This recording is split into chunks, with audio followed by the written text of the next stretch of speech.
Hello friends, it's Cody Fry.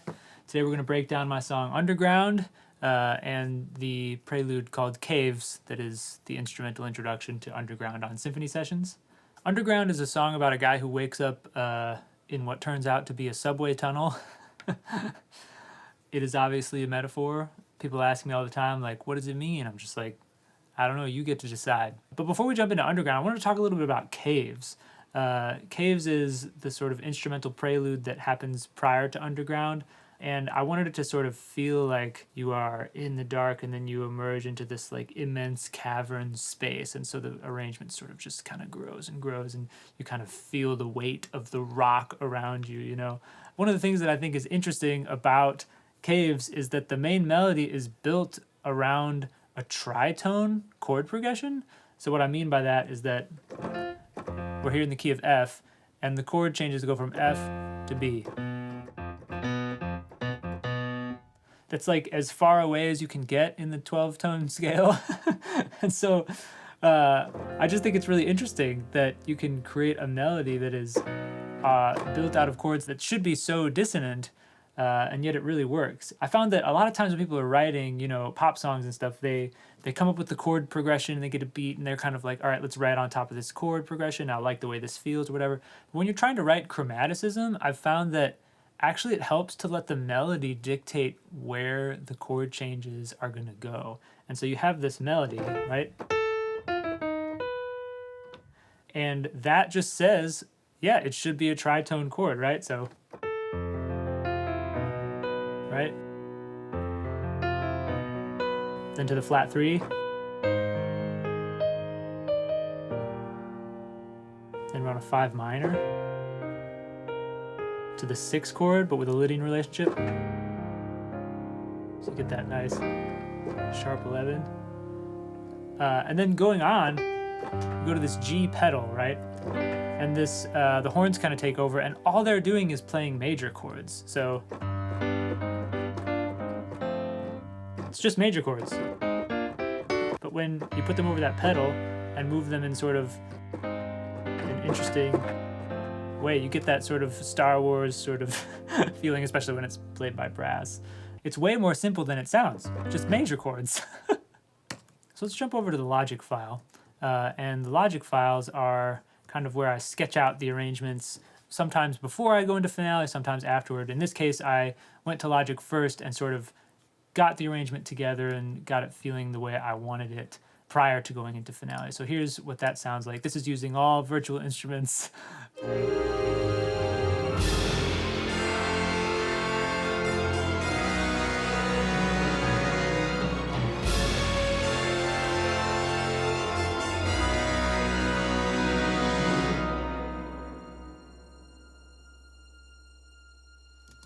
So they sound pretty good, but nothing replaces real people.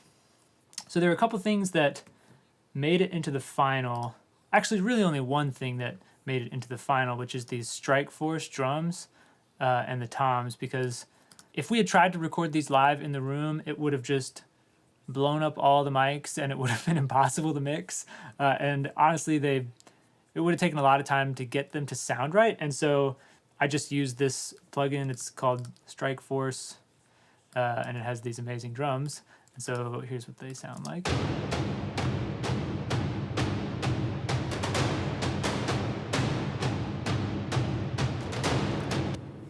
So you can imagine if we had tried to record those inside the room, it would have just been a mixing nightmare. So jumping over to Pro Tools, which is where we recorded all the live instruments, you'll hear that each section was recorded separately, actually earlier on in the day, so you'll not hear any bleed from the other sections. You know, the strings were recorded by themselves, all the winds were recorded, and then the percussion was all recorded separately from one another, so that we would have tons of flexibility mixing to make sure that this could really slam. Here's the difference of live players. This is, you know, that same section that I played for you on the Logic file. Here's what it sounds like with real people.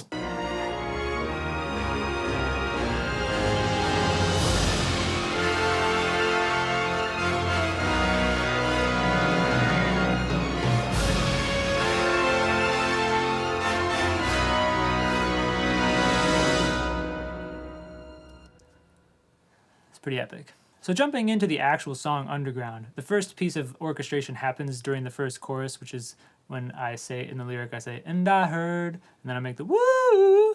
And so that's supposed to kind of be a train whistle. You as a listener don't know yet that that's what it is, but I thought it'd be cool to kind of have something that represents the train whistle. And so use the woodwinds to kind of give that faraway train whistle vibe. And I heard.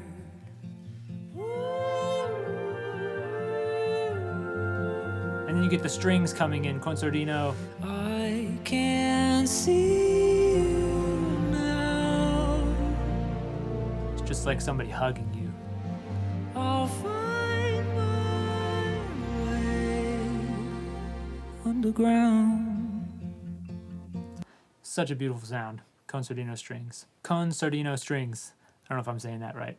The strings put this little piece of rubber on the bridge, and that's what that sound is. So I tried to use some interesting arranging kind of tricks in this song. I was inspired by one of my all-time favorite film scores is Catch Me If You Can, which is one of John Williams' kind of lesser-known scores, but I think it's maybe his best. It's truly incredible. It's a jazz score.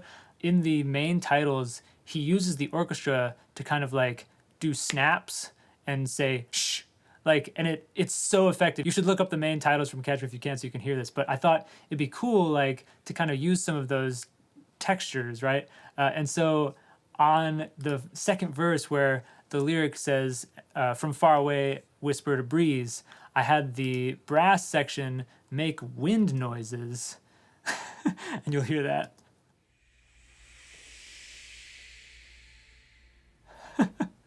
And so it's really subtle in the track. Listen.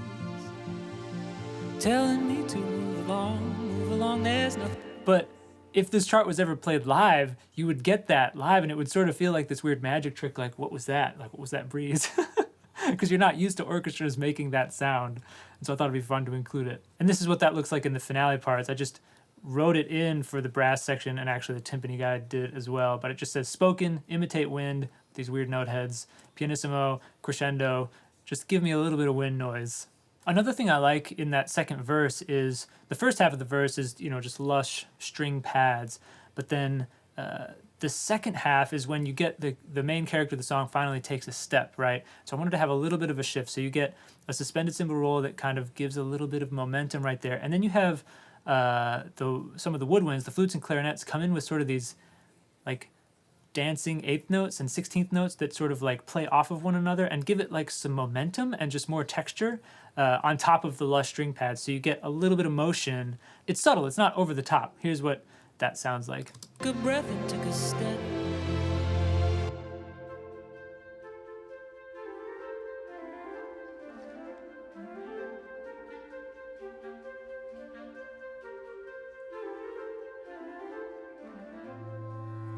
So as you can hear, it's pretty subtle. So let's move on to the bridge. You can see it, bridge right here. And we begin with staccato strings. Very easy, just dun dun dun dun dun. Just kind of giving that sort of like, here comes the train. And then they have this sick run right here. And then everyone enters.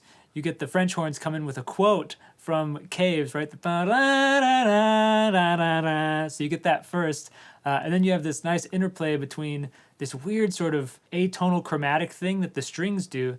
And then you get the horns that are kind of punching in between those, and then these machine gun trumpets to a French horn rip here that I think is the highest French horn note I've ever written in a score. Super difficult to play, and I made all four of them do it, which is probably not something I should have done, but when you have players like the players in Nashville, it's just like every single time they nail it. It's incredible. Then you get the horns with the trombones, bum, bum, bum, bum, that they come in. And then at the very end, where the train is finally about to hit the person, right? I wanted the trombones to do the sort of like Doppler effect of a train whistle. And so this is what that looks like in the score. And basically, I told them at the studio, I was like, just imagine, like you are a train whistle sounding as it's passing by, and you get that sort of... And so I love that effect. So let's listen to the whole bridge with everything in it except the vocal. And then let's take it section by section maybe so we can kind of see how it's all working.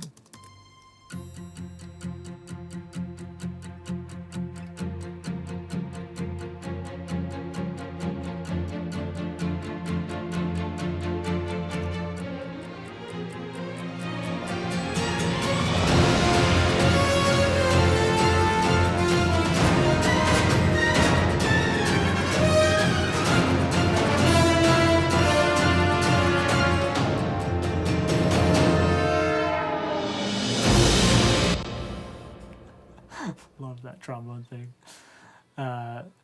So let's listen just to the strings now.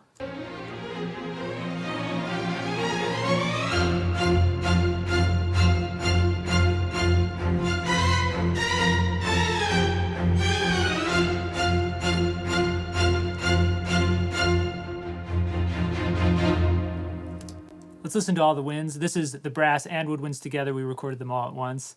Listen for that French horn rip, and I can't emphasize to you how precarious that French horn rip is, and gosh, they nail it.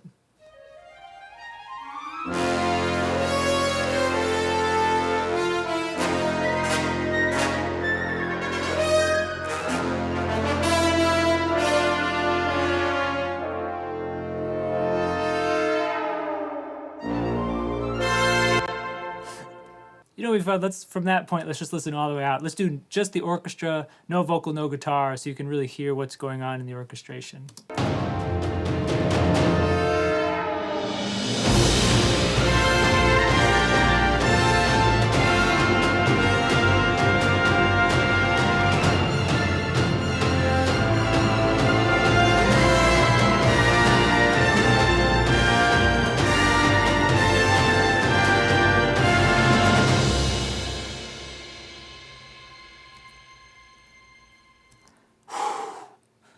Man, that's good. I'm into it. It really blows my mind how much musicality these players can bring to a piece that they've played like 3 times total, you know? They don't rehearse for this, we just show up and do it, and it sounds like that. It's crazy. So that's Caves and Underground, a basic explanation of my thought process, etc. I'd love to talk more about this. If you have any questions, if you'd like to get into orchestration nerd stuff, do let me know in the comments. I guess that's it. Caves and Underground. Listen on Spotify, wherever you want, and I'll see you next time.